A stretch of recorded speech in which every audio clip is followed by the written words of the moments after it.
Good evening friend. आज मैं आपको रामायण का फर्स्ट पार्ट बालकांड सुना रही हूँ। बहुत समय पहले की बात है। सरयू नदी के किनारे कोसला नामक राज्य था, जिसकी राजधानी अयोध्या थी। अयोध्या के राजा का नाम दशरथ था, जिनकी 3 पत्नियां थीं। उनकी पत्नियों का नाम था कौशल्या, कैकेयी और सुमित्रा। राजा दशरथ बहुत समय तक निसंतान थे और वह अपने सूर्यवंश की वृद्धि के लिए अर्थात अपने उत्तराधिकारी के लिए बहुत चिंतित थे। इसीलिए राजा दशरथ ने अपने कुल गुरु ऋषि वशिष्ठ की सलाह मानकर पुत्र कामेष्टि यज्ञ कराया।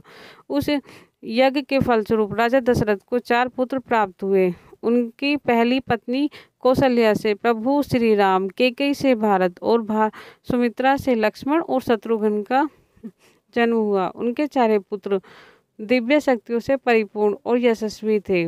उन चारों को राजकुमारों की तरह पाला गया और उनके शास्त्रों और युद्ध कला की कला सिखाई गई।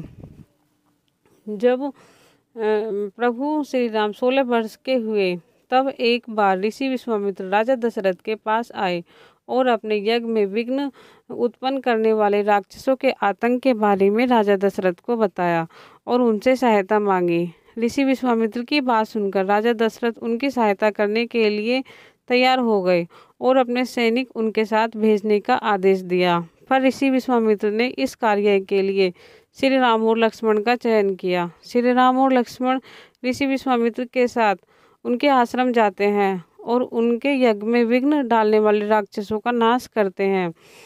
इससे ऋषि विश्वामित्र प्रसन्न होकर श्री राम और लक्ष्मण को अनेक दिव्य शास्त्र प्रदान करते हैं, जिनसे आगे चलकर प्रभु श्री राम और लक्ष्मण अनेक दानवों का नाश करते हैं। दूसरी ओर जनक मिथिला प्रदेश के राजा थे और वह भी निसंतान थे और संतान प्राप्ति के लिए वह बहुत ही चिंतित थे। तब एक दिन उनको गहरे कुंड में एक बच्ची मिली। तब राजा जनक का खुशी का कोई ठिकाना न रहा और राजा जनक उस बच्ची को भगवान का वरदान मानकर उसे अपने महल ले आए। राजा जनक ने उस बच्ची का नाम माता सीता रखा। राजा जनक अपनी पुत्री माता सीता को बहुत ही अधिक स्नेह करते थे। माता सीता धीरे धीरे बड़ी हुई। माता सीता गुण और अद्वितीय सुंदरता से परिपूर्ण थी। जब माता सीता विवाह योग्य हुई, तब राजा जनक अपने प्रिय पुत्री माता सीता के लिए उनका स्वयंवर रखने का निश्चय किया। राजा जनक ने माता सीता के स्वयंवर में शिव धनुष को उठाने वाले और उस पर प्रत्यंचा चाहने वाले से अपनी प्रिय पुत्री माता सीता से विवाह करने की शर्त रखी। माता सीता के गुण और सुंदरता की चर्चा पहले से ही चारों तरफ फैल चुकी थी, तो माता सीता के स्वयंवर की खबर सुनकर बड़े बड़े राजा माता सीता के स्वयंवर में भाग लेने के लिए आने लगे। ऋषि विश्वामित्र भी श्री राम और लक्ष्मण के साथ माता सीता स्वयंवर को देखने के लिए राजा जनक के नगर मिथिला पहुँचे। जब माता सीता से शादी करने की इच्छा लिए दूर दूर से राजा और महाराजा स्वयंवर में एकत्रित हुए, तो स्वयंवर आरंभ हुआ।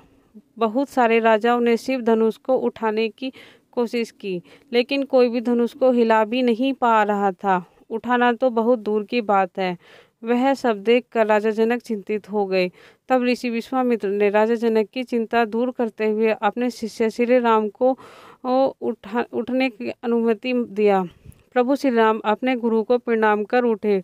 उन्होंने उस धनुष को बड़ी सरलता से उठाकर जब उस पर प्रत्यंचा चलाने लगे तो धनुष टूट गया।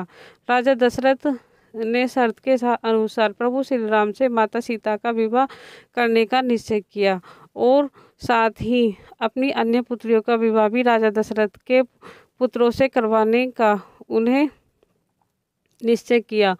इस प्रकार एक साथ ही श्री राम का विवाह माता सीता, लक्ष्मण का विवाह उर्मिला से, भरत का विवाह मांडवी से और शत्रुघ्न का विवाह श्रुति कीर्ति से हो गया। मिथिला में बहुत विवाह का एक बहुत बड़ा आयोजन हुआ और उनमें प्रभु श्री राम और उनके भाइयों की विवाह संपन्न हुआ।